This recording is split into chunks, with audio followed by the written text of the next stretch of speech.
talaga kayo dito. Pag-usapan muna natin, mga kababayan. Ito kasing si dating Senador Panfilo Lacson ay na-interview. At tinanong tungkol din po sa isiniwalat nitong si Garma. Mga kababayan, ito palang mismong si Lacson ay may alam din tungkol sa reward system ni Digong. Okay? So pakinggan muna natin ito, mga ka-GP Natics, kung ano yung sasabihin niya. At mamaya, syempre sa pangatlo natin yung video. Papakita ko talaga sa inyo, so palpal sa pagmumuka itong mga damuho na to. Pero hindi, gusto ko muna talaga pampagana ba? Pampagana. Alam naman natin may ritual tayo dito. Harry Roque, tirahin mo. Harry Roque, tira. Gusto na ibon, ibon lumilipad. Ang saya po nila. Ang mga bakla gusto na ibon, ibon lumilipad. Ang saya po nila. Huwag ka nang malungkot. Huwag na kayong malungkot. Halina kayo rito sa tahanan ng masasaya. Mga kababayan, eto na. At umpisa na natin. Dami mong paligoy-ligoy, GP. Bakit? Ayaw nyo bang maging masaya? Ha? Gusto nyo ba mamatay? Magpakasaya kayo habang nabubuhay pa kayo, mga kababayan, dahil yung saya na yan, sabi ko sa inyo, hindi yan nabibili. Okay? Muna natin. Sa ating pong programa, wala pong iba kundi si former Senator Ping Lacson. Aha. Good evening po, sir. Joby, good Ay, evening sa iyo, kay Maricel at kay Chiki. Magandang gabi. Magandang Okay. gabi po, sir. Okay. So, unahin ko na, alam ko may mga gusto itanong sa inyo, Senator Ping, yung dalawa kong kasama, pero unahin ko na dahil laging, kapag nag-search ka ng Google, nag-Google mo si Senator Ping, so laging mga news items, ang lumalabas dyan ay yung kanyang desisyon, noon pa man, kahit nung kinocover ko siya sa Senate, yung hindi Teka lang, mga kababayan. Madaya daw tayo, sabi ni Nicole Dalupang. Ang daya naman po sa channel nyo. Bakit madaya? Nicole. Kabsat Makoy. Teka lang, bakit naman madaya, Nicole Dalupang? Sino dinaya ko dito? Wala naman ako dinadaya. Grabe naman kayo. Mandaraya daw tayo. Okay, nagsasaya lang tayo. Walang nagdadaya rito. Baka masaya. Ay, ang saya naman po. Kasi daya eh. Nagulat tuloy ako. Kayo talaga Alam ko yung mga ganyan, mga nagkakamali. Yan yung mayroon dyan mga nakabantay na amo. Kaya pagpasensyahan na natin. Okay, ako na nakakaintindi. Ang saya naman po sa channel nyo, hindi niya sinabing madaya. Typo lang pala yun kasi nandyan yung amo sigurado. Hindi ko ba nabate? Hindi. Sabi niya ang saya daw. Kaya lang mali. Typo. Typo error. Ay para sa mga para tumulong. Alam mo naman mahaba mga pila sa labas ng Senado, So, inaasahan natin Senator Ping Lacson na sa pagkakayo nakabalik ganun pa rin ang inyong magiging panuntunan o kaya ay stand about pork barrel. Yes, ganun pa rin. Walang Bilisan ko ng konti. At sinabi ko nga na I pledge to continue kung ano yung nakagitan ko na sa Senado na hindi gagamit ng pork barrel. Hindi lang yon, talaga patuloy pa rin magbubusisit ng ating national budget. Kasi after all, yung national budget, ang ating tingin dyan, yan ang lifeline ng ekonomiya ng ating bansa. If not, the country itself.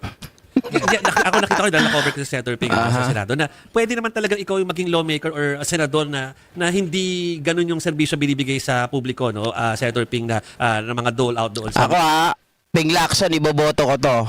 Kaysa naman sa mga DDS. Hindi totoo, sasabihin ko sa inyo, boboto ko si Ping Lacson. Mismong tanggapan ninyo. Tama yon, kasi ang talaga naman trabaho ng mga batas magbalangkas ng mga panukalang batas at magsagawa ng mga inquiry in legislation. Kasi legislature so dapat ang talagang trabaho namin, huwag mag-implementa ng mga project. Kasi ang pag-implementa, iwanan natin sa executive branch. That's Hindi trabaho talaga ng mga mamabatas yan. Pero Senator, Aha. si Maricel po ito, pupunta na po ako dun Yeah, sa Maricel. hottest issue ngayon, ano, sir. Eto na, Kasi eto na. napapanood naman po natin yung Quadcom hearing. Kayo po, nanggaling din naman po sa Senado. Kayo po, dati rin naging hepe ng Philippine National Police. Ano po yung tingin ninyo dito, yung basa ninyo dito sa sinabi ni Garma na tungkol dun sa reward system sa war on drugs during the time of Duterte? May we have your thoughts Naging on this, kampanya sir? ng mga pulis doon. Ano, yeah. Una Eto po na. talagang matagal na namin naririnig na mayroong mga incentives, mga reward na kung Oo. makapatay o kaya makahuli, lalo kung na mga top level, yung sa level 1, medyo mababa hanggang level 4, pataas ng pataas. So, ang kinalabasan, ang naging negative doon, maganda sana yung kasi, punishment and rewards yung pinapanuntunan din. Sa amin din sa mga mission, pagka maganda yung na-accomplish yung mission, siyempre, bibigyan ng incentive, pero medalya, hindi Oo. pera. Ayun. Nakasama- So maliwanag mga kababayan, mga GP Natics, ang sinasabi ni Senator Lacson or dating Senator Lacson, naririnig na talaga nila yan na meron talagang mga reward system. And just so happen na nung una naman talaga, magandang intention, di ba? Nakita natin okay, kaya lang naabuso. Imbes na ang reward natin, nung una kasi reward niyan, medalya. Kaso parang ang mga kapulisan natin, ang mga tao, ay hindi na pwedeng medalya-medalya lang. 'Di ba? Nung nagkaroon ng pera, nung nagkaroon ng reward system, bawal nga yung walang makukuha pag hindi pinatay. Kaya kung ikaw, sabi ko kahapon, pag ikaw ay babaero, sugarol, may bisyo, ay sigurado, kung ikaw ay pulis, gagawa ka ng papatayin mo na. Bakit mo pa bubuhayin? Wala ka naman makukuha, wala ka mahihita. 'Di ba? Sa mga maraming asawa diyan, maraming kabit. Sigurado tayo diyan sa bagay na 'yan. So kumbaga, ito kasi kaya ko pinapakita to, ito ay aspeto at usaping mga dating pulis at may karanasan, 'di ba? Para kahit papaano marinig natin yung kanilang side, kung ano ba yung nalalaman nila tungkol dito. Syempre kasi, mga kababayan, ang mga pulis na yan, meron yan silang mga tinatawag na mista. Meron yan silang kung anong batch sila, di ba? Yung mga yan, talagang nagtutulungan. Merong contact yan. May contact sila, talagang nagsisirculate sa kanila ang balita kung ano talaga yung mga nangyayari. So very impossible na wala silang malaman tungkol po sa nangyayari sa kapulisan natin, kung ano talaga yung kanilang tawag dito, yung kanila pong pinapatupad. Hindi po ba, mga ka-GP Natics, maliwanag na nagsasalita si Senator Lacson na meron daw talaga yan. Kaya lang nung una, ang reward dyan, medalya. Kaya lang si Digong, mga kababayan, yun nga, pera. Kasi rito, pagka mayroong reward, Oo. nagiging overeager yung ating mga kapulisan at minsan, nauwi na sa personalan. At Tama. kung hindi man, pinipilit na maka-score na sa ganon, makakuha na reward money. Yun na rin ang sinabi ni General Garma na parang pardon the word, pero na parang na-prostitute na yung kalakaran sa operation laban sa droga. If that's the case, sir, I understand ongoing pa naman yung investigation. Pero ano po yung nakikita ninyong pwedeng maging ending nito? Paano natin to dapat tuldukan? Tapusin yung usapan. Ako kung sa aspect ng pagbabalangkas ng batas, ang isasangguni ko, ang solicited as it may be, dapat palakasin natin talaga at gawing independent yung tinatawag na Internal Affairs Service. Kasi sa ngayon, hindi masyado nakaka-function. Kasi hindi tulad sa ibang bansa, lalo sa Estados Unidos, kapag narinig ng pulis na sila ay pinapatawag ng Internal Affairs, talagang alam nila totohanan at meron silang pagkalalagyan kung may kasalanan talaga sila. So ang isang magandang gawin siguro pagka gumawa na ng kasi legislation bukod pa doon sa pwedeng may mapala ng kaso na yung mga lumabas ng mga ebidensya. Pero sa aspeto nga ng pagbabalangkas ng batas, mas magandang palakasin natin yung Internal Affairs Service ng mga kasiwa doon sa mga abuso at saka mga violation ng mga pulis. Hindi lang yun. Ayun, maganda yan mga ka-GP Natics Yung programa na yan na isusulong daw di umano ni Panfilo Lacson ay yung Internal Affairs na magpaparusa dun sa mga taong abusado. 'Di ba? Hindi lang tayo kasi pwedeng umasa, mga kababayan. Kailangan merong isang agency na dapat nakatutok diyan. Kasi alam natin, hindi ba redundant na 'yan? Dahil may human rights na. Hindi, ito ay nakatutok lang sa ating mga kapulisan kapag sila po ay abusado sa kanilang mga ginagawa. Okay? Kasi kung human rights, that's very general 'di ba? Human rights. nandyan nga sila, pero that's very general. Lahat po lahat ng mga inhumane pasok doon sa tinatawag natin na human rights violation. Pero dito kasi para hindi masyadong kumbaga para sa atin nakaano na siya, naka-designate na talaga yung mga pulis, dito lang siya. Dito lang siya, kung maaari wag nang hawakan yan ng human rights para nang sa ganon, mga ka-GP Natics, yung focus nandun lang sa ating mga kapulisan, ng mga abusado. Tama? So mas maganda yon para sa akin, kaya ko po ito ikinontent. Dahil, totoo naman talaga merong mga umabuso. Dahil kung walang umabuso, walang quadcom para imbestigahan po ang EJK. Diba? O, shoutout to sa iyo, ME ha. Ngayon lang ulit kita nakita sa aking channel. Thank you so much. Akala ko galit ka sa akin Pero nakita ko yung pangalan mo, just subscribe kagabi. Ayan nasa screen. Diba? Sharon Alvarez, shoutout po. Aha. Sabi ni Shia Sampay, nakakalin lang naman ang title mo. Hindi po yan nakakalin lang. Totoo po yan. Mamaya po kayo. Ilalagay ko, itatapik ko po sa pangatlo. Kasi pinagsusunod-sunod ko lang. Hindi yan nakakalin lang. Huwag kayong mag-alala. Walang fake news dito. Pag fake news, sasabihin ko sa inyo. Okay? Ma'am Criselda, pare, shoutout sa'yo. Ayan, Sir Wilfredo Lazar, sa lahat ng mga nandito ngayon ha. Ayan, maliwanag mga kababayan, ang purpose or ang nakikita dito ni Senator Lacson ay meron talagang reward system. Yan talaga ay nagsisirculate sa kanilang hanay. Okay? Nalalaman nila yan. Sabi ko nga sa inyo, may mga mista yan, may mga kabatch yan, at sila ay nag-uusap-usap. 'Di ba? Nakita nyo naman, narinig nyo din kung paano nagkakaroon ng circulation ng messages doon sa mga batch ng 96, 97 ng PMAers, ganun din sa PNPA. 'Di ba? Na-establish yan doon sa Quadcom, mga kababayan. So, maliwanag na nalalaman ng mga kapwa nila pulis ang nangyayari dyan po sa sirkulasyon ng kapulisan. Oh. Yun, kasi nakalimutan na natin doon sa PNP law, meron doon tinatawag na People's Law Enforcement Board, yung PLED.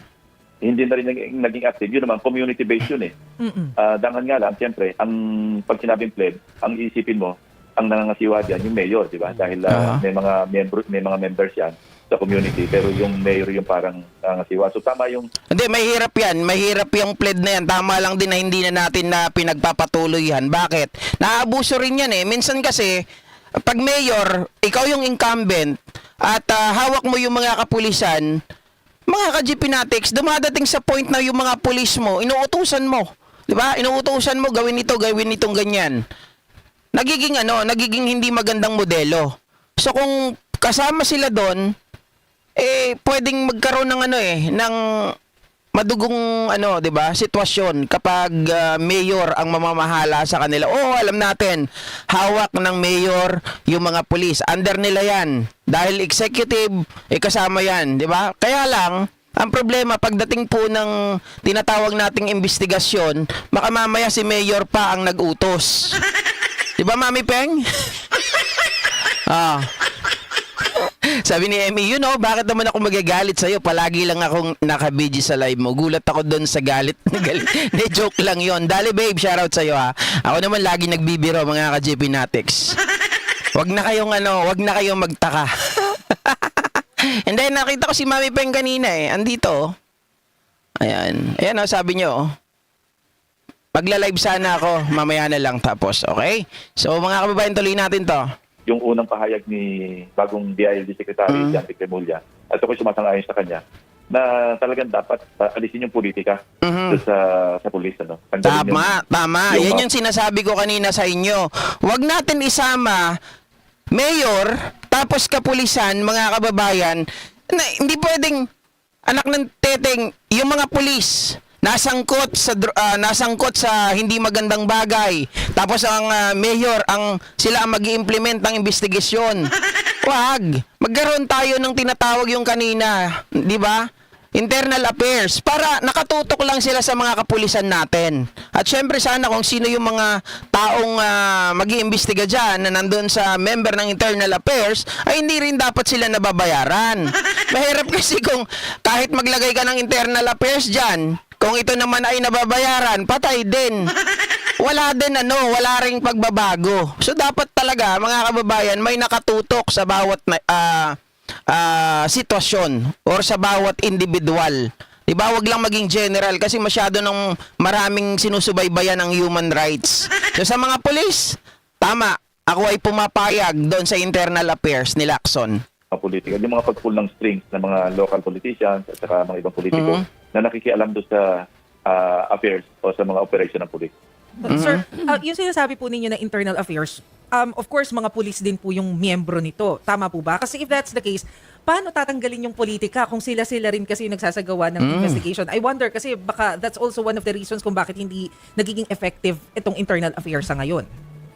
Hindi, dapat i-restructure, streamline. Dapat ang papasok dyan yung pribadong sektor, mag-a-appoint ng hindi, at saka hindi mga police officers ang Tama. nandyan. Kung meron man, dapat talaga separate service. Hindi po pwede yung pabalik-balik, pwede ma-assign sa internal affairs, tapos mapabalik sa kanyang father unit, hindi po pwede. Pag nadisino ka sa internal affairs, parang yun na yung permanente mong serbisyo hanggang sa mag-retire ka. Nasa ganun, ma-insulate sa politika. Kasi let's face it, may politika rin sa loob ng PNP. Hindi mo mawala yun. Maski anong organization naman, kasi sa private sector, may politika rin na umiirat eh. Tama. Senator Magandang Sia- bagay yon kasi mga kababayan, kagaya po nung nangyari nung nakaraan, di ba?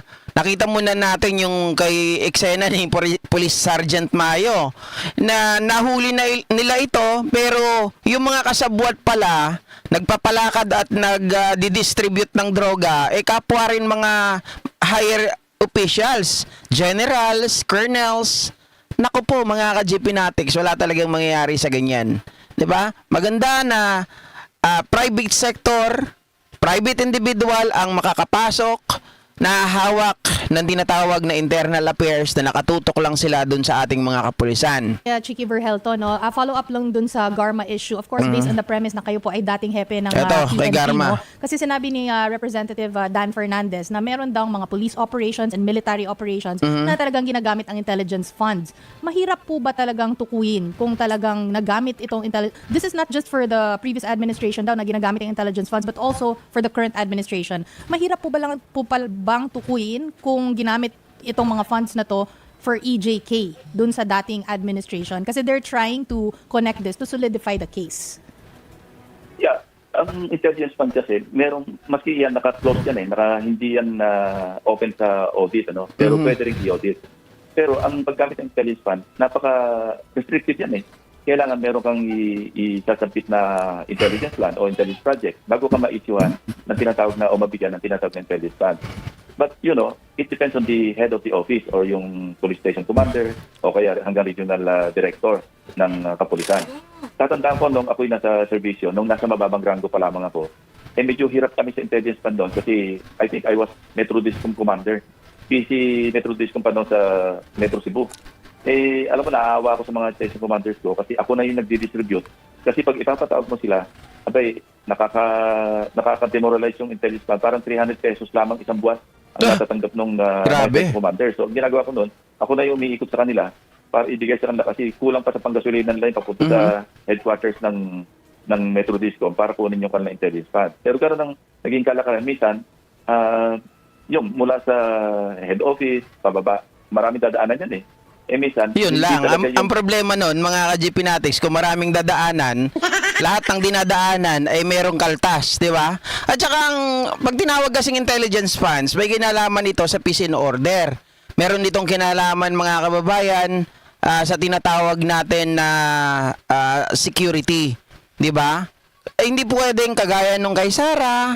Hindi pwedeng ganun. Bakit nagkaroon na nga sila ng intelligence fund or intelligence funds pero ginamit lang ito sa tree planting, feeding program, at libreng sakay program, at walang ginalaman sa peace and order. Di ba? Tamang amount ang napupunta sa dapat nag-operate. Minsan naaabuso. So, yun dapat hindi maiwasan. Dapat kung tutusin nga, dapat i-open niya sa without compromising yung yung classified information na nakapaloob doon sa intelligence project. Tama. Pero dapat yung intelligence fund, dapat ina-account din o ino-audit din. Hindi yung parang sige-sige na lamang. At in the course of time, na-experience din namin to sa pagbusisi sa budget, maski nga yung So, ibig sabihin, sa makatuwid, kakampi natin to si Lacson na dapat busisiin yung pinagkagastusan at saan gagastusin or saan ginastos ni VP Sara Duterte yung intelligence funds niya noon. 'Di ba? Mga kababayan, kaya may notice of disallowance kasi meron pang binababalik na 73 million na ata yun. So kakampi natin si Lacson sa bagay na yan. If that is the case, then of course, mga kababayan, may vote will go to Lacson. Yan yung una. Sabihin na naman, bayad ka lang ni Lacson. Teka, pinag-uusapan natin dito, EJK. Nasali lang yan, mga kababayan. Maliwanag po, sa umpisa ng interview, sinabi niya na naniniwala siya at talagang umiikot naman talaga at naririnig nila yan. Kaso GP, di ba hindi ka naniniwala sa naririnig lang na walang ebidensya? Mga kababayan, oo, nandun na tayo. Okay, this time wala tayong ebidensya, but then again, ang nagsasalita kasi isang dating mataas na opisyal ng gobyerno, isa ring dating mataas na opisyal ng ating kapulisan. So normal naman 'yan. Kahit nga doon sa Quadcom 'di ba? Pag under ka, ikaw yung utosan, kapag ikaw naman ay tawag dito, ikaw ay